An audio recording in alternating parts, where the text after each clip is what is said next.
Salut à tous les amis, c'est Icon, j'espère que vous allez bien. Aujourd'hui on se retrouve dans une vidéo un peu particulière parce que je voudrais vous parler d'un sujet que j'ai vu passer pendant mes différentes recherches d'histoire et j'ai trouvé ça super intéressant. Ce sujet, c'est le sujet des amis imaginaires. Vous savez, il y a des enfants, des fois ils disent avoir un ami imaginaire, quelqu'un que les parents normalement ne voient pas parce que ça fait partie de leur imaginaire. Mais là on va s'attarder sur des histoires d'amis imaginaires, vous vous en doutez, qu'on n'aimerait clairement pas voir rôder aux alentours de nos enfants. Donc sans plus attendre, on est parti pour se plonger dans ces récits d'amis imaginaires, plutôt creepy évidemment.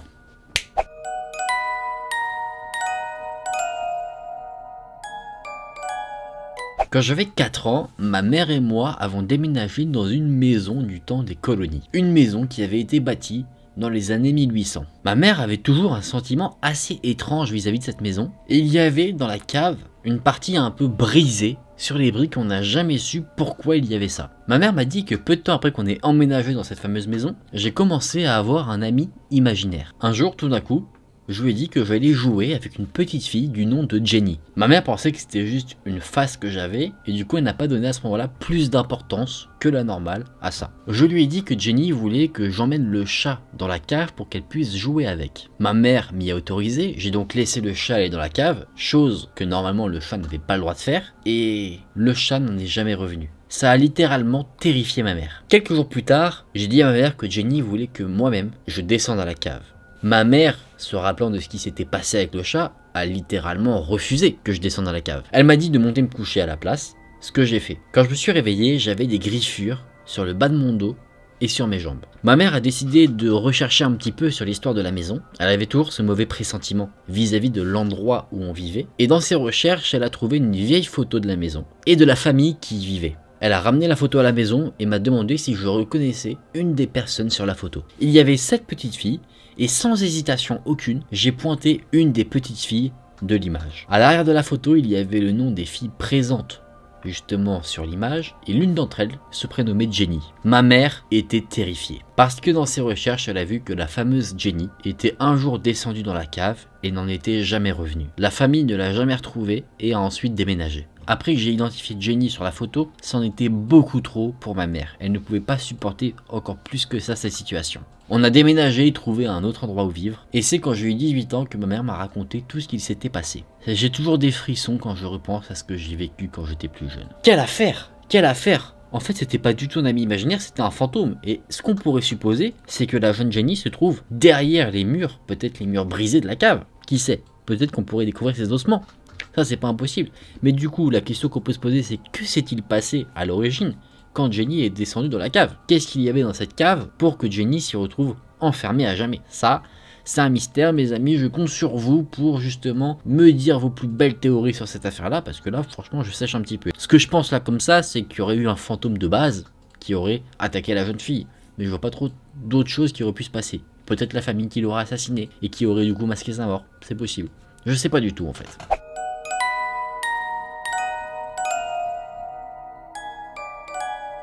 Ma nièce avait un ami imaginaire, mais elle disait qu'elle n'avait pas le droit de dire à qui que ce soit, et bien qui que ce soit, le nom de cet ami imaginaire. Elle disait que tout le monde serait effrayé si jamais ils apprenaient le nom de ce fameux personnage. On lui demandait constamment quel était son nom, mais elle ne voulait jamais nous donner la réponse. Un jour, sa mère et moi, on était dans le couloir sans qu'elle ne le sache. Elle parlait à son ami imaginaire et elle a prononcé son nom. Depuis ce jour, à chaque fois que je repense à cette histoire, j'ai des frissons sur ma peau. Le nom de cet ami imaginaire était Lucifer.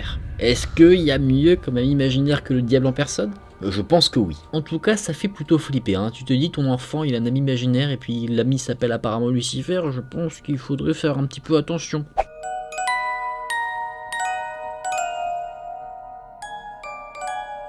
J'étais chez ma tante pour voir ma petite cousine de 4 ans. Elle s'appelait April, elle était assise sur l'escalier à faire des grimaces. Je lui ai demandé ce qu'elle faisait, elle m'a répondu « Je fais comme la dame avec des tresses ». Je me suis retourné et je lui ai dit « Mais il n'y a personne d'autre ici. Où se trouve la dame avec les tresses ?» Elle a pointé à un endroit dans la maison et je lui ai dit « Et que fait la dame ?» Elle m'a répondu « Elle fait des grimaces ». Un peu plus tard, j'allais monter les escaliers quand April a dit quelque chose qui m'a arrêté net. Sa tresse est autour de son cou. Peut-être que vous commencez à comprendre ce qui est creepy dans cette histoire. Je lui demande de quoi elle parle et April répond « Sa tresse la fait tenir en l'air par son cou ». La dame fait des grimaces en face de moi. Là, April imite le visage de la dame qu'elle voit, ses yeux grands ouverts, la bouche ouverte, et sa langue qui sort de sa bouche. Je me suis vite rendu compte qu'en fait, la dame dont elle parlait était une dame pendue, et April était en train de l'imiter. Est-ce qu'on parle d'amis imaginaires ou de fantômes? Je pense que là on a clairement un fantôme, c'est pas un ami imaginaire. Hein. Après c'est vrai que les enfants, ils sont assez innocents, du coup ils ne savent pas forcément ce qu'est quelqu'un de pendu, et du coup on voit clairement que April, elle,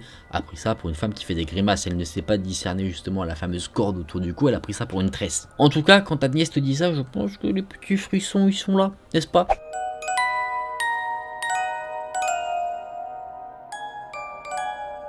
Mon petit ami est un enquêteur qui enquête sur des meurtres. Il y a des années, il enquêtait sur la disparition d'un jeune garçon. La police n'avait jamais retrouvé le corps et à un moment donné, la mère a débarqué dans le commissariat pour dire que c'est elle qui avait tué son fils et qu'elle l'avait enterré. La localisation du corps du jeune garçon était sous une caravane où elle vivait à l'époque. La police y est donc rendue et il y avait une famille qui vivait à présent dans la caravane. La famille a dit que leur fils avait un ami imaginaire qui vivait sous la caravane et qui apparemment parfois venait rendre visite au jeune garçon, le nouveau qui vivait dans la caravane. La police a fait quelques recherches et ils ont découvert que le corps était enterré juste en dessous de la chambre du jeune garçon qui disait voir quelqu'un. Je pense que l'histoire se suffit à elle-même, hein. Là il n'y a pas de commentaire à faire.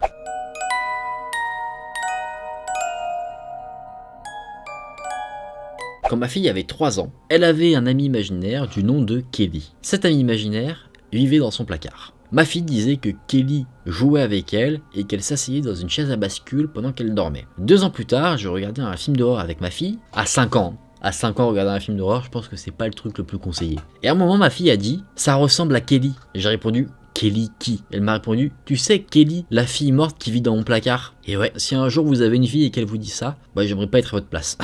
Comment tu dois gérer ce genre de situation? Bon déjà, je me dis, si tu fais mater un film d'horreur à ta gamine de 5 ans, bon déjà je pense que tu la conditionnes pas forcément très bien pour qu'elle ne fasse pas ce genre de petites réflexions.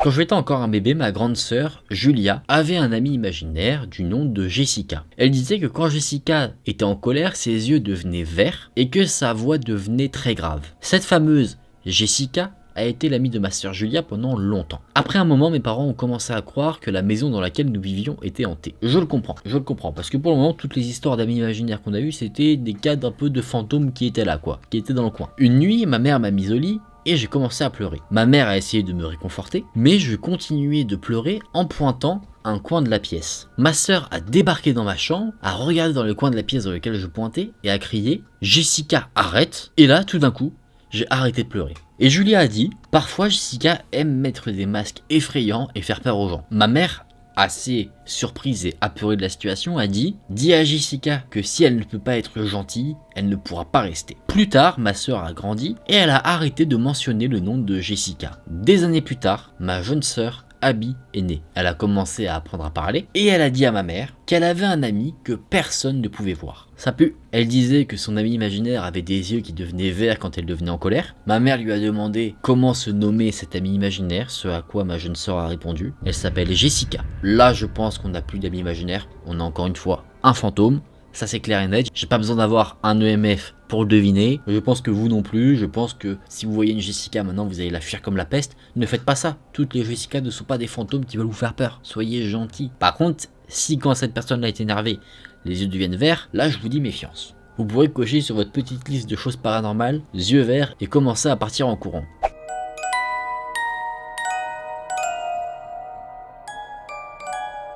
Je regardais un film d'horreur avec mon neveu, qu'à un moment il a dit « Mais que fait Georges à la télé ?» Je lui ai demandé ce qu'il voulait dire et il a répondu « Cette personne à la télé ressemble exactement à Georges. » Je lui ai demandé « Mais qui était Georges ?» Et il m'a répondu « Il vit au-dessus de mon lit toutes les nuits quand les lumières sont éteintes. » Il me parle mais je n'arrive pas à l'entendre. Je lui ai donc demandé de me dessiner un dessin de ce fameux Georges. Il a dessiné un jeune garçon avec des trous noirs à la place des yeux, sans dents, qui saignaient du cou. Après avoir fait son dessin, il a pointé le dessin en me disant c'est Georges. Ouais. Non mais il y a des histoires, ça se passe de commentaires. Toi, genre là c'est court, tu te dis ton gamin il te dessine ça, bah déjà les films d'horreur c'est fini, je pense que tu le nourris à coups de Disney, à fond les baloches. Non mais sérieusement, des fois tu te dis les enfants, bon là on nous dit que l'enfant regarde un film d'horreur avec son parrain, ok? Déjà, on ne sait pas l'âge de l'enfant, mais c'est peut-être encore une fois un peu jeune. Mais après moi ce qui me surprend toujours, parce qu'il y a des histoires qui sont vraies, on a de vrais témoignages avec preuves entre guillemets, c'est les jeunes enfants tu vois qui n'ont jamais forcément vu un film d'horreur, mais qui arrivent à te dessiner des trucs où tu te dis mais comment un enfant pourrait avoir cette imagination là très sordide. Et ça c'est un sujet dont je suis très curieux en tout cas. Je sais pas vous, mais peut-être que ça pourrait faire l'objet d'une vidéo, les dessins un peu creepy que les enfants pourraient nous sortir. Comme ça pourrait nous mettre des petits frissons.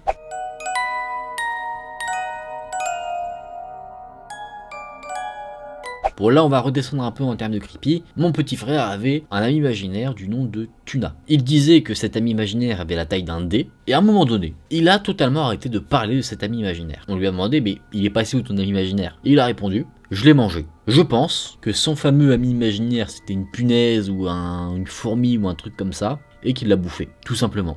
Parce qu'après il y a beaucoup d'enfants aussi, ils me prennent une coccinelle ou une mouche et ils disent ah bah ça y est on est amis et puis après ils essayent de s'en occuper un petit peu. Je crois que ça peut arriver et du coup il a dû avoir une coccinelle, il l'a mis dans un verre et puis il se disait c'est mon ami et puis au bout d'un moment pouf il enlève le verre, il la bouffe. Rien de très creepy je trouve là-dedans. C'était pour se détendre un petit peu avant la dernière histoire d'amis imaginaires.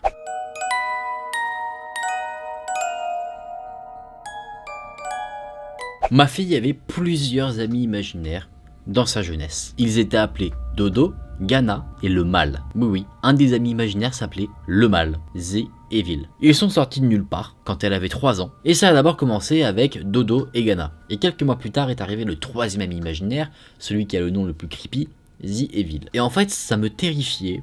Tout simplement parce que quand ma fille m'en parlait, elle disait le mal va venir aujourd'hui. Je pense que quand tes parents te sortent ça comme ça sans contexte, tu flippes totalement. Surtout si ton enfant te dit ça avec le ton le plus sérieux possible. Tu vois, il vient, il va te voir, il te dit le mal va venir aujourd'hui. Et il s'en va, comme ça, te laissant dans tes pensées en te disant mais de quoi il parle. Ma fille me disait qu'apparemment, le mal était un ami imaginaire très sympathique. Il avait juste un nom qui lui portait un petit peu préjudice. Les amis, je voulais conclure cette vidéo sur cette petite histoire d'amis imaginaires. Un peu cocasse, effectivement. Mais bon, quitte à choisir, je préfère ne pas entendre parler d'amis imaginaires qui soient sympathiques ou pas. Hein, ça c'est sûr, ça c'est une évidence pour moi. Je sais pas pour vous, mais pour moi c'est le cas. En tout cas, je vous propose qu'on se remette dans une ambiance beaucoup plus chill. Comme ça, moi et mon ami, on pourra ensemble débriefer cette histoire.